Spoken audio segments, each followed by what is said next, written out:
두 번째 실습처는 정말 제게 다양한 경험과 감정들을 선사해준 곳이었어요.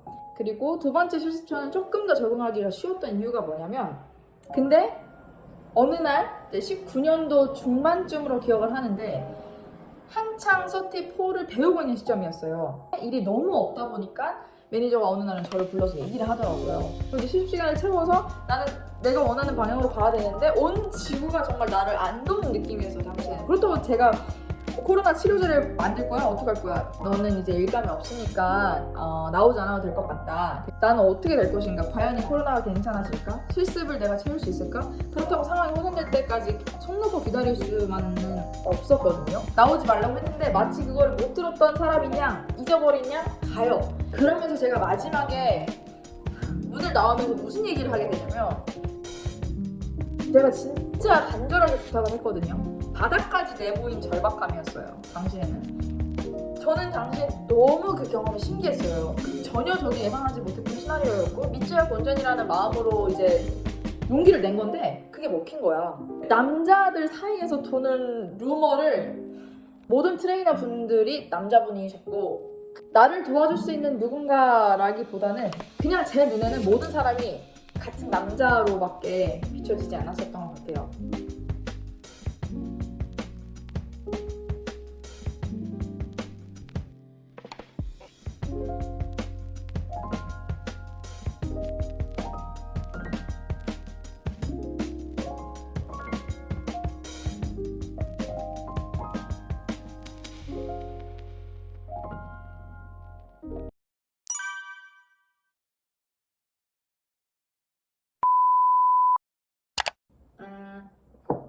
첫 번째 실습처에서 제가 조금 어버버버버 하다가 실습이 종료됐다라고 치면은, 두 번째 실습처는 정말 제게 다양한 경험과 감정들을 선사해준 곳이었어요. 그래서 제가 실습을 33 때 이제 부족한 100시간을 채우기 위해서 실습처, 두 번째 실습처에 마츠다에 들어가게 됐고, 그때 이제 100시간을 무리 없이 채우게 됩니다. 그래서 33는 다행히 이수를 하게 되고, 이제 남은 34랑 디플로마까지 이제 가기로 결정이 된 상황이잖아요. 그래서 수업을 듣고 이제 학업을 연장하고 34 때 200시간, 디플로마 때 200시간 해서 총 400시간의 실습 시간이 더 필요한 상황이었어요. 그래서 두 번째 실습처에서 이제 당시에 RWC라고 로드월디라고 도로에 이 차가 주행을 나갈 수 있는지 없는지를 검사하시는 분이 또 워크숍에 한두 분이 계시거든요. 그것만 이제 특정적으로 하시는. 저는 그때 주로 그 분을 쫓아다니면서 차에 어떠한 문제가 있는지, 그리고 어떻게 고치는지를 정말 다양하게 전반적으로 볼 수 있는 기회가 생겼어요. 그리고 두 번째 실습처는 조금 더 적응하기가 쉬웠던 이유가 뭐냐면, 첫 번째 실습처에 비해서 인터내셔널의 비중이 조금 더 높았었어요. 당시에 스페니시 친구들이 되게 많았는데 아무래도 호주 로컬 자국민들이랑 그리고 외국인들이 함께 일을 하는 공간이다 보니까 서로에 대한 배려가 조금 더 좋았고, 문화도 다름을 좀 인정하는 그런 사내 분위기가 있었던 것 같아요. 근데 어느 날 19년도 중반쯤으로 기억을 하는데 한창 서티4를 배우고 있는 시점이었어요. 서티4 때는 조금 더 심화적으로 차에 어떤 문제가 생겼을 때 이 문제를 어떻게 이제 고칠 수 있을까, 어디서부터 접근을 해야 되고 어떤 이유가 있을 수 있고 어떤 식으로 해서 이 문제점을 찾아갈까, 이런 해결 방안을 배우는 단계인데, 어느 날부터 차가 이제 워크숍이 예를 들어서 하루에 통상적으로 한 70대 정도가 들어온다고 치면은, 뭐 다음날은 5대가 덜 들어오고 다음날은 7대가 덜 들어오고, 뭐 70대였던 게 60대, 50대 이래서 점점 이제 40대 선까지 가기 시작하는 거예요. 근데 그 워크숍 자체가 워낙 큰 워크숍이었기 때문에 메카닉들이 한 30분 정도가 계셨어요. 근데 하루에 들어오는 차가 예를 들어서 뭐 한 40대, 50대밖에 되지 않는다 그러면 나머지 사람들이 사실 할 일이 없는 그런 상황이 되거든요. 근데 제가 지난 영상에서 말씀드렸다시피 당시에 락다운으로 인해서 멜번의 상황이 너무나 안 좋았고, 대다수의 회사가 재택근무로 돌렸기 때문에 사람들이 차를 몰 일이 없었어요. 차를 몰고 뭐 어디 나간다거나 여행을 간다거나 전혀 꿈도 꿀 수 없는 상황이었고, 그리고 그 근무 시간이 로스터가 줄어드는 경우도 되게 많았기 때문에 사람들이 전체적으로 좀 소비를 줄이는 그런 시즌이었거든요. 그러다 보니까 차를 서비스를 한다 혹은 이제 뭐 리페어를 한다 고친다는 거는 거의 이제 사람들이 필요가 없어진 혹은 거기서 이제 절약을 해야 되는 상황이 온 거예요. 그렇다 보니까 차가 너무 없어서 그나마 지금 일주일에 반밖에 안 나갔었거든요. 파트타임으로 학생 비자였기 때문에. 근데 그 상황에 일이 너무 없다 보니까 매니저가 어느 날은 저를 불러서 얘기를 하더라고요. 제니 너가 실습 시간이 필요한 건 알겠는데 우리가 지금 너무 상황이 안 좋고 보다시피 거의 이제 점심 먹고 나서는 할 일이 없어서 청소만 했거든요. 그러다 보니까 내가 너를 고용함으로써 미안하지만 벌어들일 수 있는 그 가치가 하나도 없다고 하는 거예요.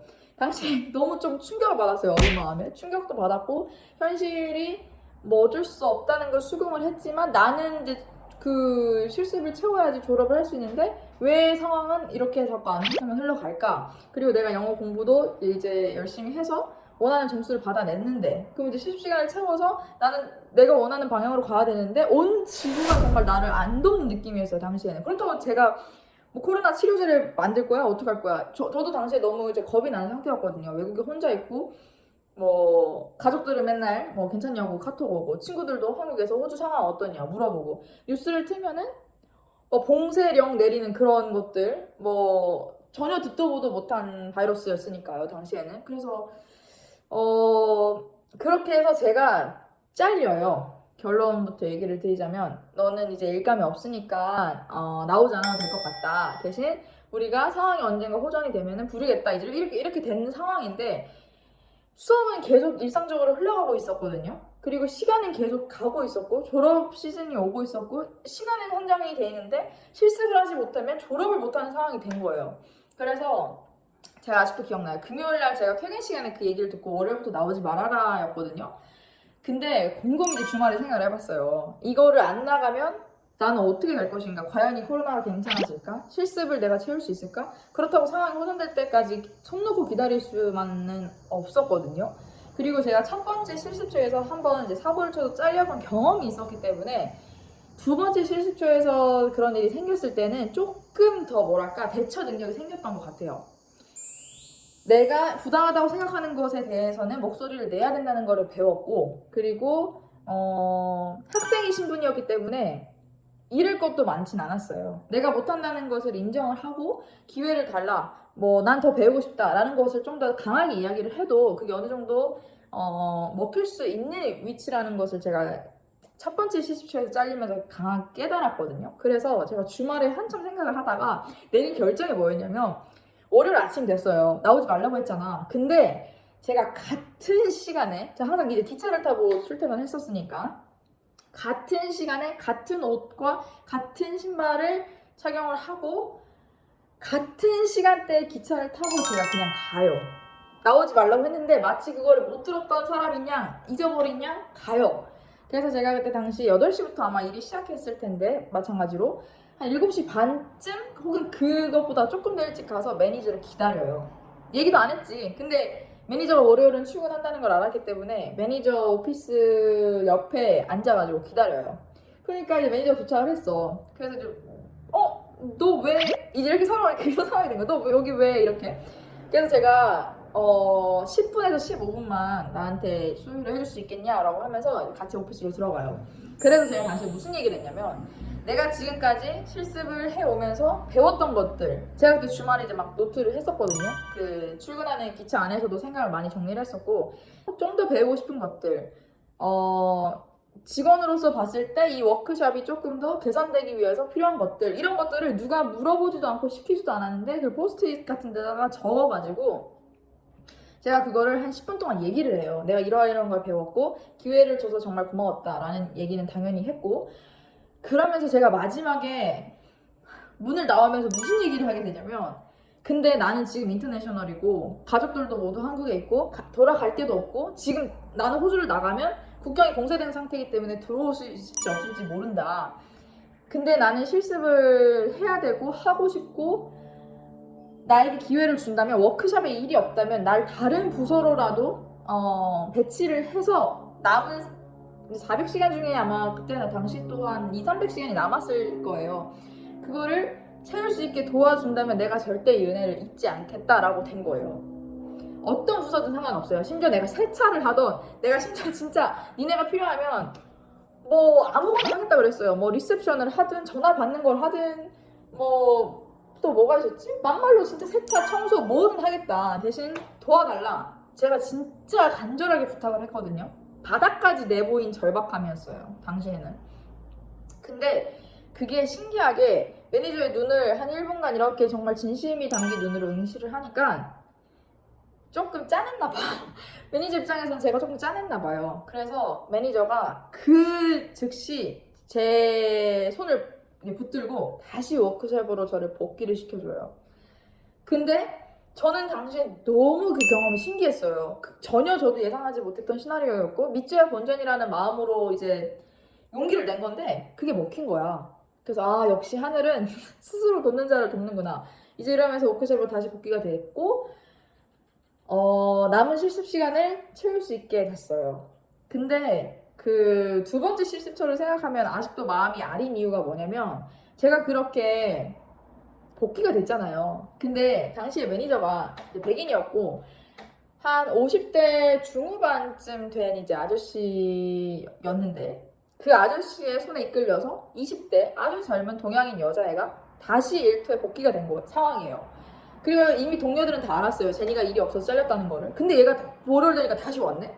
둘 사이에 무슨 일이 있었던 거지? 주말에? 이제 이렇게 된 거야, 상황이.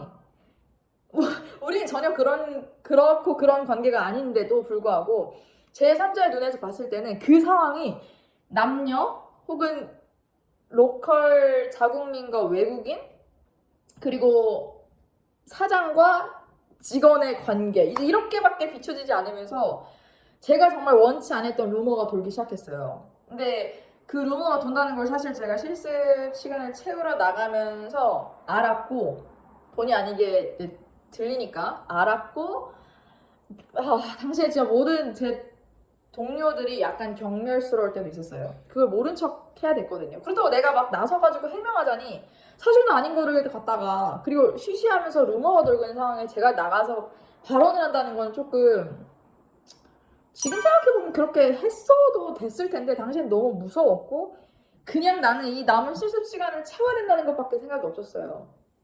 그래서 그때 뭐 정말 출근길에 아주 많은 감정들이 오고 갔던 것 같아요. 정말 내 딴에는 잊지 못할 소중한 기회였고 경험이었는데 그게 다른 사람들 눈에는 그렇게 비춰질 수도 있구나 라는 약간 사회의 혹독함을 느꼈다고 해야 되나? 그리고 정비소는 워낙 폐쇄적인 공간이기 때문에 그 남자들 사이에서 도는 루머를 바로잡기는커녕 제가 이렇게 정면으로 직시할 자신도 없었던 것 같아요. 그리고 좀 더 안타까웠던 거는 이런 루머가 돌 때 마음고생을 혼자 하고 있을 때 이 고민을 털어놓을 사람이 주변에 단 한 명도 있지 않았어요. 학교에 가서 선생님한테 얘기를 들을 수도 있었겠죠. 뭐 트레이너 선생님한테 가서 내가 지금 실습초에서 이런 상황이 있는데 어떻게 대처를 해야 될지 모르겠다라고 얘기를 했을 수도 있는데 모든 트레이너 분들이 남자분이셨고 그걸 제가 털어놨을 때 이 상대방이 어떻게 받아들이고 이해하고 상황을 판단하는지는 사실 그 3자의 몫이잖아요. 근데 거기서 또 파생되게 될 루머가 전 너무 무서웠던 것 같아요. 그리고 반에서 같이 일하고 배우고 공부하고 수업 듣고 하는 동료들에게도 털어놓을 수가 있었는데 심지어 이제 그 운전을 저한테 가르쳐줬던 그 한국인 동갑내기 친구한테도 실습이 다 마무리된 후에야 제가 그때 얘기를 했거든요. 사실은 내가 이러이러한 일이 있었다. 왜냐면 당시에 그걸 털어놓기에는 그것도 너무 겁이 났어요. 그냥 나를 도와줄 수 있는 누군가라기보다는 그냥 제 눈에는 모든 사람이 같은 남자로밖에 비춰지지 않았었던 것 같아요. 그래서 제가 두 번째 실습초에서 버텼던 방법은 정말 그 바닥까지 내보인 절박함이 저에게 다시 한번 기회를 주게 되었고 그 다시 한번 주게 된 기회가 남녀의 성별을 둘러싼 정말 안타까운 루머를 생산해냈지만 저는 당시에 그 계기로 워크숍에서는 정말 내가 나를 보호해야 되고 이 성별이 다르다는 건 내가 어쩔 수 없이 마주해야 되는 숙명 같은 거구나 라는 것도 배울 수 있었고, 이런 상황에는 앞으로 어떻게 대처를 해야 되는구나, 뭐 되게 다양한 것들을 배울 수 있었어요. 정비에 관한 내용뿐만 아니라 이 호주에서 내가 외국인으로서 생활을 할 때, 그리고 남초 집단에서 유일한 동양인 여자아이로서 어떻게 대처를 해야 되는지도 배울 수 있었던 정말 소중한 시간이었어요. 그렇게 해서 두 번째 실습초에서 나머지 400시간을 이수를 겨우겨우 하게 되고, 학교도 이제 끝나고 제가 졸업을 하게 됩니다.